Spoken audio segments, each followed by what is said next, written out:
ಮೊನ್ನೆ match hmm. India New Zealand match.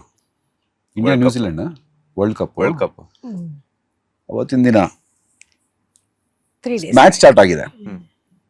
Match start ಆಯಿತು, ಹೊಟ್ಟೆ ಹಸಿತಾಯಿತು. ಸರ್ ಬಿರಿಯಾನಿ ಮಾಡ್ತೀರಾ? ಹ್ಮ್. ಏನು ಬಿರಿಯಾನಿನೋ? ಮಟನ್ ಬಿರಿಯಾನಿ. ಸರಿ ಆರ್ಡ್ರ್ ಮಾಡಿರಿ ಮಟನ್ನ ಅಂತಂದರು. ಅಂದರೆ ಅವ್ರ ಹುಡುಗರಿಗೆ ಬನ್ನೂರು ಮಟನ್ 1 kg ಹೇಳ್ಬಿಡು ಅಂತ ಚಂದನ್ ಅವ್ರು ಅಂದರು. 1 ಬೇಡ 2 kg ಹೇಳ್ರಿ ಅಂತಂದೆ ನಾನು. 2 kg ತರಿಸ್ಬಿಟ್ಟು ಆಗ ಅಡುಗೆ ಮಾಡಿ ಮ್ಯಾಚ್ ಮುಗಿಯೋ ಅಷ್ಟೊತ್ತು ಬಿರಿಯಾನಿ ರೆಡಿ.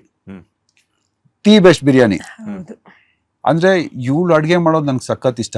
ಹ್ಮ್. ಇದನ್ನು ಬಿಟ್ಟು ಇನ್ನು ಬೇರೆ ರೇಂಜಿಗೆ ಒಂದು ಅಡುಗೆ ತಿಂದಿದ್ದೀನಿ ಅಂದರೆ ಸುದೀಪ್ ಸರ್ ಮಾಡಿರೋದು.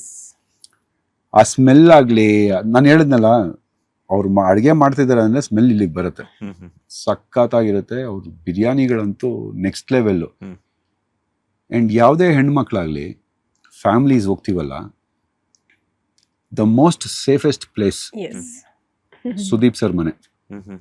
ಒಂದು ಹೆಣ್ಮಕ್ಳ ಹತ್ರ ಯಾರು ಮಿಸ್ಬಿಹೇವ್ ಮಾಡೋದಿಲ್ಲ.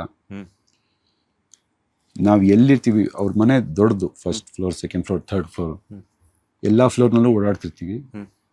ಯಾರು ಎಲ್ಲಿದ್ದಾರೆ, ಯಾರು ಆ ಟೆನ್ಷನ್ನೇ ಇರೋದಿಲ್ಲ. ಇವಳು ಮೇಲ್ಗಡೆ ಟೆರೆಸ್ನಲ್ಲಿದ್ದಾಳೆ, ಈ ಟೆರೆಸ್ನಲ್ಲಿ ಒಬ್ಬಳೇ ಇದ್ದಾಳೆ, ಹೋಗೋಣ. ಅವ್ರ ಮನೆ is the safest place for all the families and ಹೆಣ್ಮಕ್ಳಿಗೆ ಎಸ್ಪೆಷಲಿ. ಎಲ್ಲೇ ನಿಂತಿರ್ಲಿ ಅವರು ಒಂದು ಕಣ್ಣು ಹಿಂಗಿರುತ್ತೆ.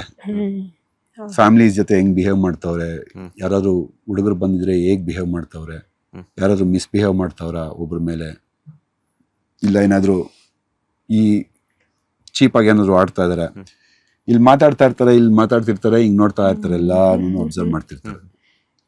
He takes care of everyone like that.